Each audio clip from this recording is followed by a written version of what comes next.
आपने शायद सुना होगा कि 65 मिलियन साल पहले एक 15 किलोमीटर चौड़ा एस्टेरॉयड पृथ्वी से टकराया था और इस वजह से सभी डायनासोर्स विलुप्त हो गए थे।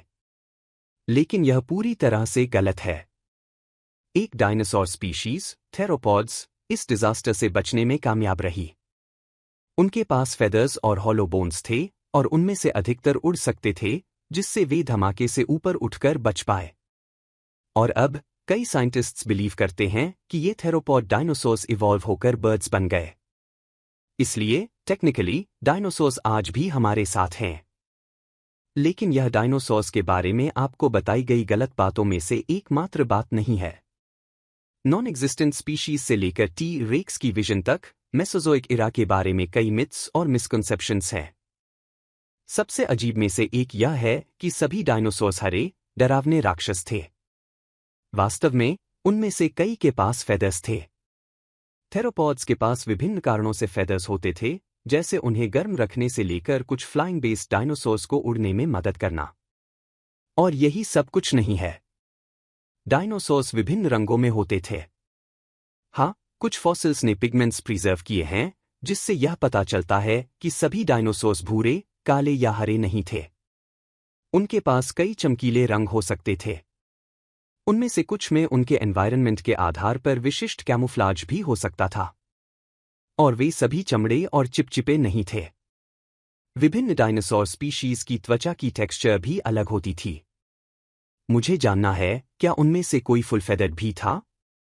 अब जब आप डायनासोर्स के बारे में सोचते हैं, तो शायद आपको लगता है कि वे सभी विशाल थे। टी रेक्स की लंबाई 12 मीटर्स थी और लंबे गर्दन वाले ब्राकियोसोरस की ऊंचाई 13 मीटर्स तक थी। लेकिन सभी डायनासोर्स विशाल नहीं थे। वास्तव में उनमें से कई काफी छोटे थे।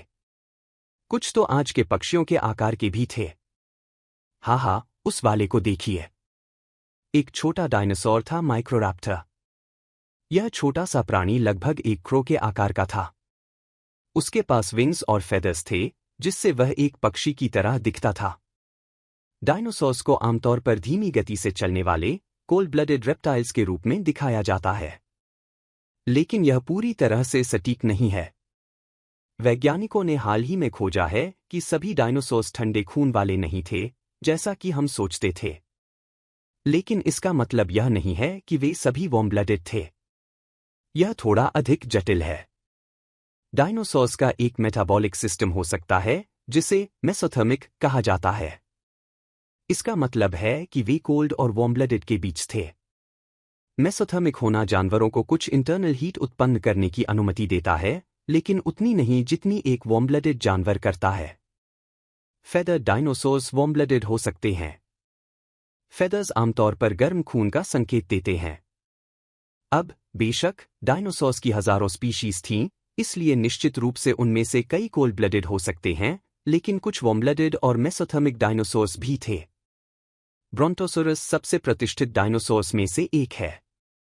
उसकी लंबी गर्दन और पूंछ के साथ यह शायद सबसे पहले डायनासोर्स में से एक है जिसके बारे में आप सोचते हैं। लेकिन क्या आप जानते हैं कि ये जीव लगभग अस्तित्व में नहीं थे? हाँ, 19वीं सदी में ब्रोंटोसोरस को गलती से अपाटोसोरस के रूप में क्लासिफाई किया गया था, जो समान लक्षणों वाली एक स्पीशीज थी।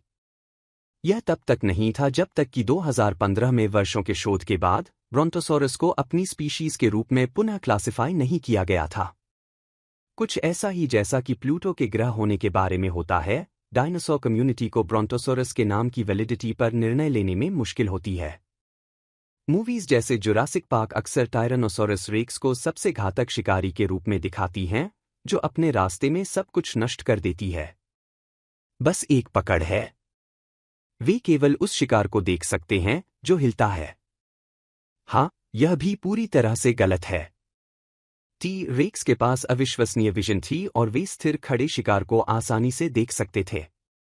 चूंकि टी रेक्स की आंखें उसके सिर पर आगे की ओर स्थित थीं, इसलिए उसके पास बाइनोक्युलर विजन थी। वह आसानी से दूरी का अनुमान लगा सकता था और ऑब्जेक्ट्स को 3 डायमेंशंस में देख सकता था, जैसे हम मनुष्य देखते हैं। शोध से पता चलता है कि टी रेक्स की दृष्टि मॉडर्न बर्ड्स से भी बेहतर हो सकती थी क्योंकि उसकी ऑप्टिक नर्व्स बहुत बड़ी थीं। यह भूलना आसान है, लेकिन सभी डायनासोर्स एक साथ नहीं रहते थे। मेसोजोइक एरा, जिसे डायनासोर्स का युग भी कहा जाता है, 180 मिलियन वर्षों से अधिक समय तक फैला हुआ था।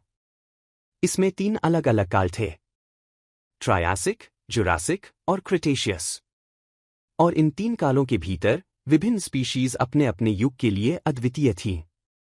180 मिलियन वर्षों के भीतर कुछ डायनासोर्स नए रूपों में इवॉल्व हो गए और कुछ स्पीशीज विलुप्त हो गई।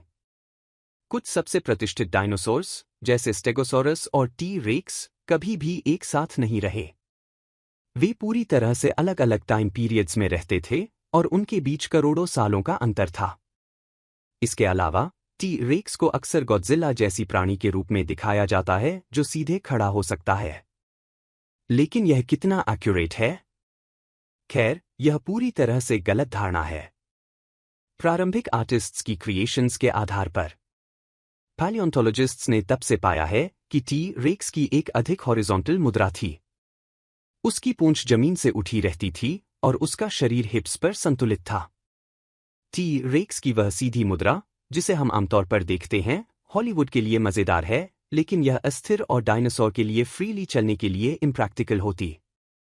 जब फॉसिल्स की खुदाई की जाती है तो श्रिंक रैप मेथड का अक्सर इस्तेमाल किया जाता है ताकि यह दिखाया जा सके कि डायनासोर्स कैसे दिखते थे। यह वह जगह है जहां त्वचा और विशेषताएं कंकाल के अगेंस्ट टाइटली खींची जाती हैं। यह टेक्निक कुछ प्रतिष्ठित डायनासोर डिपिक्शंस की ओर ले गई है, लेकिन यह अविश्वसनीय रूप से गलत है जब यह आता है कि ये डायनासोर्स वास्तव में कैसे दिखते थे। सौभाग्य से यह विधि अब पुरानी मानी जाती है। पैलियोंटोलॉजिस्ट्स अब उन मसल्स और फैट को ध्यान में रखते हैं जो डायनासोर्स के शरीर में हो सकती थी। वे मॉडर्न एनिमल्स से तुलना करते हैं ताकि यह पता चल सके कि मसल्स आमतौर पर कहाँ बोन्स से जुड़ी होती हैं। इससे डायनासोर्स के लिए एक अधिक रियलिस्टिक अपीयरेंस प्राप्त हुई है। पैलियोंटोलॉजिस्ट्स ने 1000 से अधिक विभिन्न डायनासोर स्पीशीज की पहचान की है, लेकिन अभी भी खोजे जाने के लिए और भी बहुत कुछ हैं। सचमुच संख्या भिन्न होती है, लेकिन कुछ शोधों से पता चलता है कि हमने केवल लगभग 30% डायनासोर स्पीशीज ही पाई हैं। और कुछ हमें कभी नहीं मिलेंगी, फॉसिल रिकॉर्ड में गैप्स के कारण। यह निर्भर करता है कि एक स्पीशीज कहाँ रहती थी, वे अपने एनवायरनमेंट के कारण कभी फॉसिल नहीं बने होंगे। लेकिन और भी कई खोजे जाएंगे। औसतन पैलियोंटोलॉजिस्ट्स हर साल लगभग 50 नई डायनासोर स्पीशीज की डिस्कवरी करते हैं। डायनासोर्स शायद इस तरह की आवाज नहीं करते थे। वास्तव में हमें वास्तव में कोई अंदाजा नहीं है कि वे किस तरह की आवाज करते थे। फॉसिलाइजेशन शायद ही कभी साउंड को प्रिजर्व करता है। नरम ऊतक जैसे वोकल कॉर्ड्स, और यह पैलियोंटोलॉजिस्ट्स के लिए यह निर्धारित करना चुनौतीपूर्ण बनाता है कि डायनासोर्स ने वास्तव में कैसी आवाज की। लेकिन यह संभावना नहीं है कि उन्होंने ये विशाल दहाड़े की हों। वैज्ञानिक एक एजुकेटेड गेस लगा सकते हैं कि डायनासोर्स की आवाजें पक्षियों और मगरमच्छों के करीब हो सकती हैं, क्योंकि वे डायनासोर्स के सबसे करीबी जीवित रिलेटिव्स हैं। इसलिए वे ग्रंथियों, गुर्राटों या यहां तक कि लोहम जैसी आवाजें निकाल सकते थे। और अब सवाल यह है कि क्या हम एक दिन डायनासोर डीएनए का क्लोन बना सकते हैं और अपना जुरासिक पार्क बना सकते हैं? खैर, दुर्भाग्य से फॉसिलाइज्ड डीएनए काफी समय के बाद डिग्रेड हो जाता है और इंटैक्ट डायनासोर डीएनए मिलना लगभग असंभव है। इसलिए अभी के लिए जुरासिक पार्क फैंटेसी फिक्शन तक ही सीमित है। लेकिन एक बात तो तय है, मेसोजोइक एरा हमारे प्लैनेट के इतिहास का एक अद्भुत समय था और इसके बारे में हम हर दिन कुछ न कुछ नया सीख रहे हैं। लेकिन इस युग के एंड होने के तुरंत बाद क्या हुआ, जब डायनासोर्स विलुप्त हो गए थे? खैर, यह एक और थ्योरी ब्रेकर एपिसोड की कहानी है।